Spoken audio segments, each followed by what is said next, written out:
तो हेलो दोस्तों, कैसे हैं आप सब? आशा करते हैं बढ़िया होंगे। आपका एक बार फिर स्वागत है IIT अकेडमी में। आज का हमारा टॉपिक है भारत का आकार और स्थिति। भारत में रहते हैं, ये आप तो भारत में रहते हैं, लेकिन भारत कहाँ रहता है? भारत रहता है पृथ्वी में। ये हमारी पृथ्वी है, ये पृथ्वी है। पृथ्वी गोल है। ये सबसे पहले किसने बताया था? ये बताया था अरस्तु ने। अरस्तु ने बताया। कब बताया था? ये बताया 350 ईसा पूर्व। अरस्तु ने बताया पृथ्वी गोल है। अब यहाँ पर हम मानते हैं भारत मानते हैं। भारत इसमें यानी पृथ्वी है, किस दिशा में? कुछ नहीं बताया, क्योंकि ये गोल है और गोल की कोई सर्कल की कोई दिशा नहीं होती है। इसीलिए वैज्ञानिकों ने क्या किया? वैज्ञानिकों ने इस पृथ्वी का काल्पनिक रेखा खींची। माना उन्होंने कि अगर हम ऐसे करें तो भारत की शायद स्थिति जान सकते हैं, शायद। और बता दें इसमें सफलता मिली। इन्होंने ऐसी लाइन खींची। अब इसकी दो दिशा हो गई, उत्तर और दक्षिण। ठीक है। अब उन्हें इतना तो पता चल गया कि ये उत्तरी गोलार्ध में है। ठीक है। अब उन्होंने एक रेखा और खींची। अब इससे पृथ्वी के 4 गोलार्ध हो गए। उत्तरी गोलार्ध, ये पूरा उत्तरी गोलार्ध, दक्षिणी गोलार्ध, और ये हो गया हमारा पश्चिमी गोलार्ध, इधर वाला पश्चिमी गोलार्ध, और ये हो गया पूर्वी गोलार्ध। तो अब ये भारत है। अब इतना पता चल गया किस गोलार्ध में? उत्तर पूर्वी गोलार्ध में हमारा भारत स्थित है। अब एक्यूरेट पता अगर किसकी जगह करनी है तो कैसे करेंगे? तो वैज्ञानिकों ने क्या किया? कुछ लाइन कुछ रेखाएं और खींच दी। जैसे ये वाली रेखा, ये वाली खींच दी, लेटी हुई रेखा यानी लेटीट्यूड। और फिर इन्हें पता चल गया और इनके नाम भी रख दिए 0, फिर 1, 2, 3, 4 डिग्री करके, और ये भी 0। और उन्होंने कहा ये तो पता चल गया कि ये 1 और 2 अक्षांश रेखाओं के बीच में, इनका नाम दिया था अक्षांश, लेटीट्यूड लाइन्स। अक्षांश रेखाओं के बीच में 1 और 2, लेकिन कहाँ पर है? इधर है पूरे में या इतने में है? तो इसके लिए उन्होंने क्या किया? इसके लिए उन्होंने खड़ी हुई रेखा खींची, लॉन्गिट्यूड लंबी रेखा खींची, जिनका नाम क्या दिया? जिनका नाम दिया देशांतर। ठीक है। 1, 0, 1, 2। तो अब ये हो गया भारत कहाँ पर स्थित है? 1 और 2 अक्षांश, 1 और 2 देशांतर रेखाओं के बीच में, ऐसा माना है। ठीक है। तो भारत की एक्यूरेट स्थिति पता चली कहाँ पर है। अब हम जानते हैं थोड़ा इसके बारे में डिटेल में जानते हैं।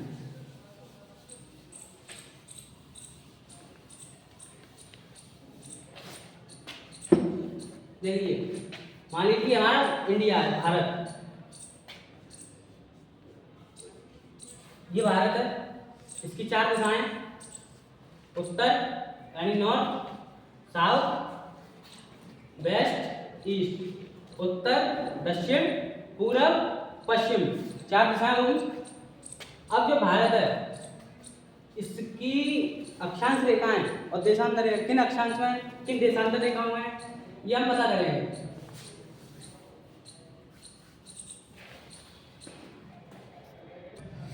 भारत किन अक्षांश रेखाओं में स्थित है?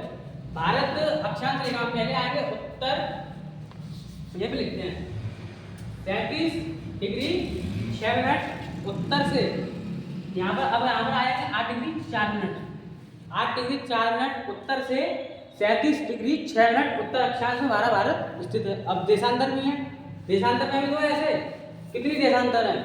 यहाँ पर आएंगे 68 डिग्री 7 मिनट पूरब से, 97 डिग्री 25 मिनट, 97 डिग्री 25 मिनट पूर्व देशांतर है।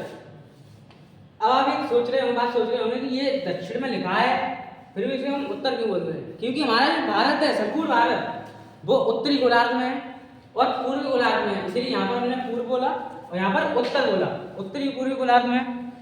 अब देखते हैं आगे। अब इसके क्षेत्रफल के बारे में बात करेंगे। आपने मैथ में पढ़ा होगा क्षेत्रफल निकालते कैसे हैं? लंबाई इंटू चौड़ाई। तो इसकी पहले लंबाई चौड़ाई याद करते हैं। ये जो इंडिया है इसकी लंबाई कितनी है? उत्तर से दक्षिण तक इसकी लंबाई है वो है 3214 किलोमीटर, यानी कि उत्तर से दक्षिण। दक्षिण कहाँ तक?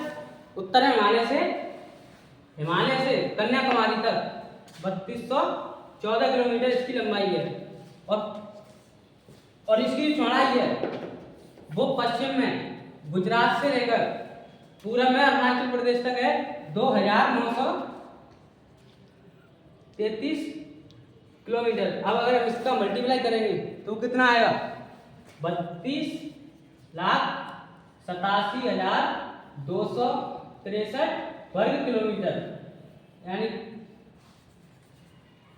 Kilometre square. ये इसका क्षेत्रफल हो गया। पॉइंट में देखें तो हो जाएगा 32.8 लाख वर्ग किलोमीटर। अब ये जो स्थलीय है यानी पृथ्वी का है तो इसका स्थलीय भाग कितना है, पूरी पृथ्वी का 2.4% यानी 2.4% भाग ये पृथ्वी का है स्थलीय। अब इसकी लंबाई देख ली, चौड़ाई भी देख ली, अब इसका क्षेत्रफल भी देख लिया। अब हम इसके बारे में क्या देखेंगे, अब जानेंगे हम कर्क रेखा के बारे में। हमारी जो कर्क रेखा है, कर्क रेखा ये पृथ्वी है और ये जो कर्क रेखा है ये 23.5 डिग्री है, 23.5 डिग्री, 23.5 डिग्री है। तो जब ये पृथ्वी में है तो भारत से भी जाएगी, भारत से जाएगी तो ये कितने राज्यों से जाती है और भारत को ही 2 भागों में बांटती है। तो आइए जानते हैं।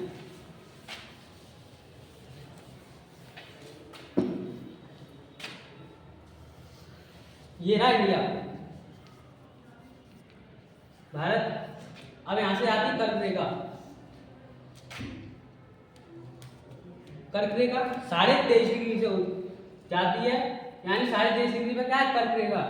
और ये भारत के 8 राज्यों को काटती हुई जाती है, उनके नाम मैं लिख रहा हूँ, याद करना बहुत जरूरी है क्योंकि ये क्वेश्चन पेपर में आता है। तो कर्क रेखा जो भारत के 8 राज्यों को काटती है उनके नाम है, पहले आएगा गुजरात, गुजरात, राजस्थान, मध्य प्रदेश,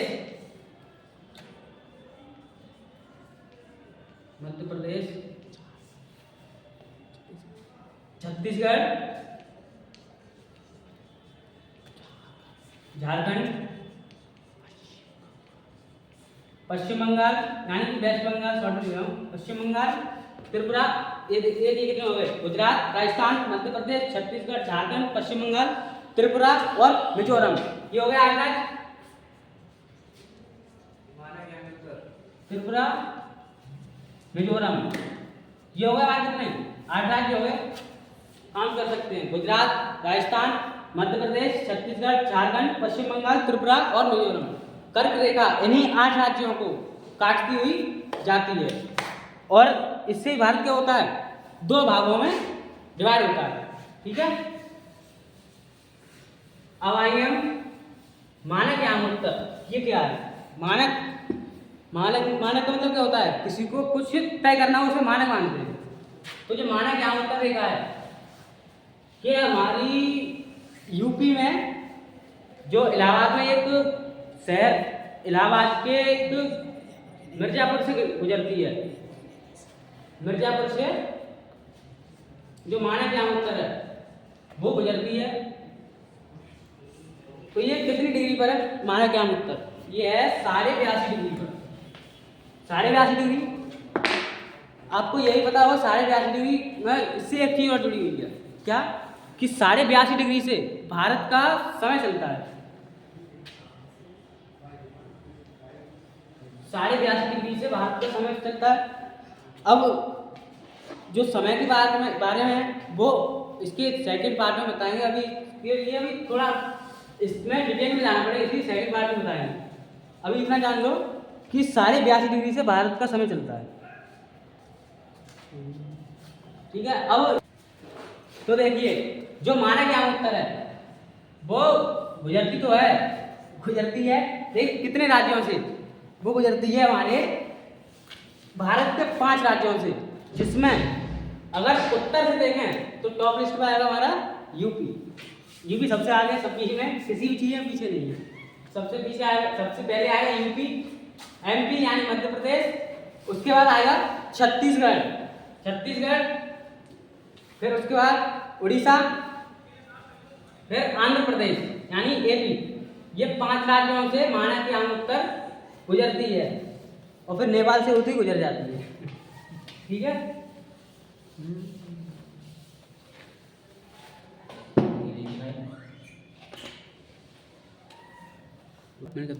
तो अब देखिए, अब इतना आपने माना क्या उत्तर पढ़ लिया, अब पढ़ेंगे भारत की स्थलीय सीमा रेखा। ये रहा हमारा भारत, या तो कुछ ऐसे करके है। अब इसकी जो स्थलीय सीमा रेखा है तो है, तुम्हारे घर की भी स्थलीय सीमा रेखा होगी तो भारत की भी है कितनी, लेकिन तो इसकी स्थलीय सीमा रेखा है 15,200 किलोमीटर, 15,200 किलोमीटर। अब स्थलीय सीमा हो गई। अब जो आप तो आपने इंडिया का अगर मैप देखा होगा तो आपने गौर किया होगा, जो भारत का दक्षिणी हिस्सा है वो ज़्यादातर पानी में है, ज़्यादातर का पूरा ही पानी में है। ठीक है। तो उसकी जो तटीय रेखा है, तटीय सीमा रेखा, हमारे यहाँ पर 2 द्वीप भी पड़ते हैं, एक लक्षद्वीप, एक अंडमान निकोबार द्वीप समूह। इन दोनों को अगर मिलाकर देखें तो हमारे भारत की तटीय सीमा रेखा है वो है 7,516.6 किलोमीटर। और इन दोनों को हटा दें तो इसकी सीमा रेखा होगी वो हो जाएगी 6,100 किलोमीटर। इतना पता चल गया। अब आते हैं कि भारत के अंदर क्या क्या है। भारत के अंदर कुछ नहीं है, जनसंख्या सबसे ज़्यादा है भारत के अंदर। ठीक है। अब भारत में 28 राज्य हैं, 8 केंद्र शासित प्रदेश हैं। 28 राज्यों को आपको पता ही होगा, और 8 केंद्र शासित प्रदेश हैं। कौन कौन से हैं ये बताएंगे हम। पहला है जम्मू कश्मीर, जम्मू कश्मीर। दूसरा है चंडीगढ़, तीसरा दिल्ली। 2 दिल्ली हैं, एक नई दिल्ली, एक पुरानी दिल्ली। इसका हुआ नई दिल्ली, नई दिल्ली। फिर आएगा हमारा दादरा नगर हवेली, दादरा नगर हवेली। फिर पांडिचेरी यानी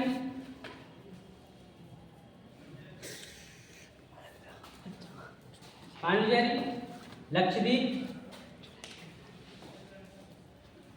लक्षद्वीप, अंडमान निकोबार द्वीप समूह,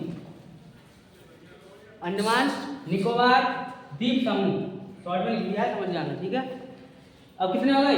जम्मू कश्मीर, चंडीगढ़, दिल्ली और दादरा नगर हवेली 4, पांडिचेरी 5, लक्षद्वीप 6 और अंडमान निकोबार द्वीप समूह 7। अब एक रह गया हमारा, कौन सा रह गया?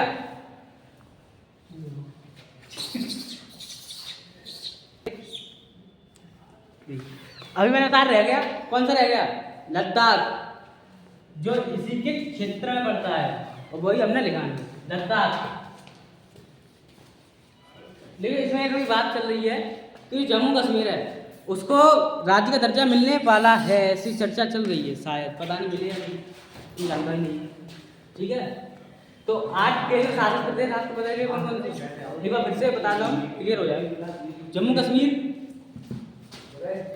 देखिए जम्मू कश्मीर, चंडीगढ़, नई दिल्ली, दादरा नगर हवेली, पांडिचेरी, लक्षद्वीप, अंडमान निकोबार द्वीप समूह और लद्दाख। 8 केंद्र शासित प्रदेश हो गए।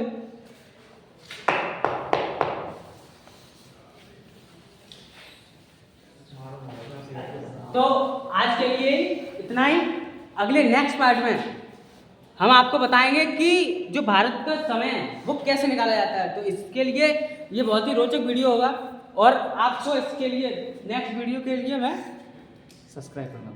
तो अब नेक्स्ट पार्ट चाहिए तो चैनल को सब्सक्राइब तो करना पड़ेगा, वीडियो आपको मिलेगी कैसे? तो अगर आपको नेक्स्ट पार्ट देखना है इसका तो चैनल को सब्सक्राइब कीजिए, नहीं देखना है तो वीडियो को छोड़ दीजिए। बस आज के लिए तुम्हारी धन्यवाद।